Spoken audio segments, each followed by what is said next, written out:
Oke, bismillah. Assalamualaikum warahmatullahi wabarakatuh. Halo teman-teman. Kali ini aku vlognya sambil perbaikan ya. Mau ke kabupaten sebelah ini, jaringan hotspot antar kabupaten. Nah, sistemnya seperti apa?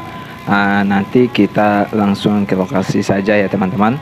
Ini dalam perjalanan yang aku ini sudah di tengah, ini sudah hampir mau sampai perjalanan ke lokasi ya. Jadi dalam perjalanan ini kita akan lewati kebun jagung atau ladang jagungnya orang dulu teman-teman. Nah dalam perjalanan ini kelihatan memang sepi ya teman-teman, tapi banyak orang yang ada di dalam ladang jagungnya yang baik sedang bertani ataupun sedang kontrol jagung-jagungnya teman-teman.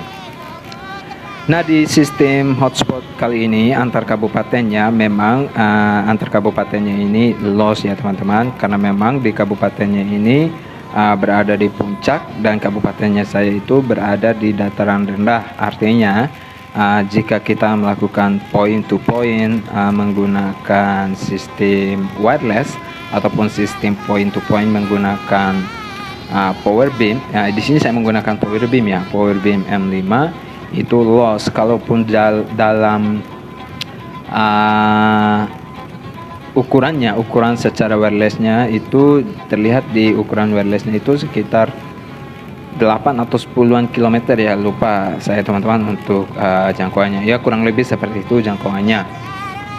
Nah sistemnya di sana itu salah satu di satu tempatnya itu menjadi satu titik utamanya yang saya point to pointkan ke titik ke daerah saya, ke lokasi saya. Nah di titik itu setelah saya baguskan jaringannya atau point to pointnya dengan sinyal yang bagus, di situ akan menjadi titik pusat di kampung ini, di kabupaten ini, di salah satu kampungnya. Nah kemudian untuk titik-titik lainnya saya akan tarik fiber optik teman-teman. Nah untuk bisa mencapai ke titik kampung di sebelah-sebelahnya. Nah ini masih dalam perjalanannya teman-teman, masih agak jauhan untuk menuju ke lokasi titik server yang akan menjadi titik yang akan menjadi server di lokasi ini teman-teman. Nah ini masalahnya yang ada di sana itu bukan di masalah servernya ya, tapi salah satu titik hotspot yang ada di titik servernya. Kalaupun point to pointnya masih bagus dan untuk tarikan kabel fiber optiknya di kampung sebelah juga itu masih terpantau aman. Cuman titik di salah satu servernya itu saya juga menyimpan atau memasang satu titik access point. Nah untuk access point lainnya yang ditarik menggunakan kabel fiber optik itu masih normal saja dan masih aman terpantau di titik utama kabupaten yang ada di titik saya teman-teman. Nah di kampung ini menjadi estafetnya itu access pointnya itu yang bermasalah. Access point yang ada di titik utamanya seperti apa nanti kita lihat ya. Gambaran umumnya saya menggunakan access point di sini itu menggunakan UniFi ya teman-teman. UniFi yang bekas dibeli di Shopee ya. Banyak sekali untuk UniFi bekas yang ada di Shopee itu.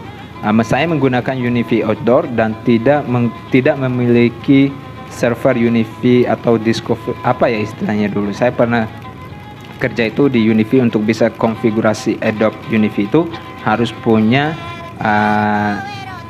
UniFi Manage, apa mungkin istilah namanya. Nah ini sudah mau nyampe ya teman-teman, tapi saya untuk UniFi ini saya menggunakan UniFi controller yang ada di Android ya teman-teman. Nah ini sudah mau hampir sampai menuju ke titik stasiunnya yang menjadi titik poin utama yang ada di kampung ini ya teman-teman. Ya di sini kampungnya memang susah jaringannya teman-teman, baik untuk jaringan GSM maupun jaringan IndiHome nggak bisa. Oke teman-teman, ini langsung saja ke lokasi ini saya pantau-pantau. Ya, setelah terpantau adaptornya ini nyala ya teman-teman, dan LAN-nya juga terhubung.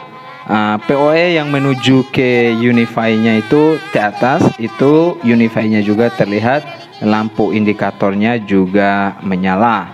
Nah, apa yang menjadi masalah di sini, SSID-nya setelah dicek itu tidak muncul, tapi yang menjadi masalah itu SSID-nya tidak muncul, tapi lampu-lampunya ini terhubung semua, baik PoE yang ke Unify-nya ataupun LAN yang dari Unify itu apabila dihubungkan ke hubnya itu juga terhubung, ada lampu indikator yang mengarah ke LAN itu terhubung ya teman-teman. Nah, apa yang menjadi masalah setelah dicek-cek kabel LAN-nya juga masih oke semua, yaitu power beam-nya itu yang menjadi titik stasiun utama yang ada di kampung ini ya teman-teman, dan di bawahnya itu yang dipasang Unify. Nah, Unify itu yang tidak muncul SSID-nya setelah dicek-cek yang saya bilang tadi, lampu PoE-nya nyala, kemudian LAN-nya juga terhubung. Nah, setelah saya cek kabel LAN-nya juga oke, namun saya mencoba di sini untuk restart di sini teman-teman. Saya coba restart Unify-nya dan hasilnya muncul kembali SSID-nya. Nah, di sini saya akan coba cek koneksinya, ini nama SSID-nya ya, untuk memantau kembali apakah terhubung. Nah, kemudian saya cek lagi Unify-nya yang semula di sini cuma muncul satu ya teman-teman. Nah, akhirnya sudah menyala itu dan akhirnya muncul kembali 2 titik device Unify yang terkoneksi. Nah, oke teman-teman, itu untuk memantau lokasi di sini untuk pengecekan Unify-nya sudah selesai. Nah, sekarang saatnya saya untuk menuju jalan pulang nih teman-teman. Nah, dalam perjalanan pulang ini menuju ladang jagung kembali ya teman-teman. Nah, untuk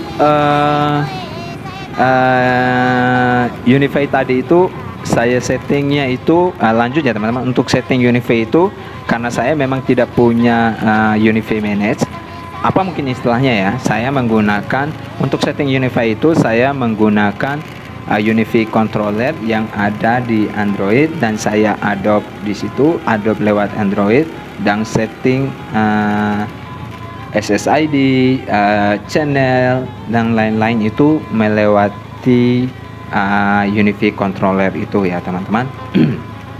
Nah, kalau untuk setting Unify ini beda dengan yang lainnya. Kalau yang penting setting Unify ini, yang penting kita setting itu nama SSID, channel dan lain-lain, ataupun password. Ya, kalau untuk setting IP Unify ini sudah otomatis disable di HCP-nya ya teman-teman. Sampai jumpa, itu saja ya teman-teman. Sampai jumpa. Assalamualaikum warahmatullahi wabarakatuh.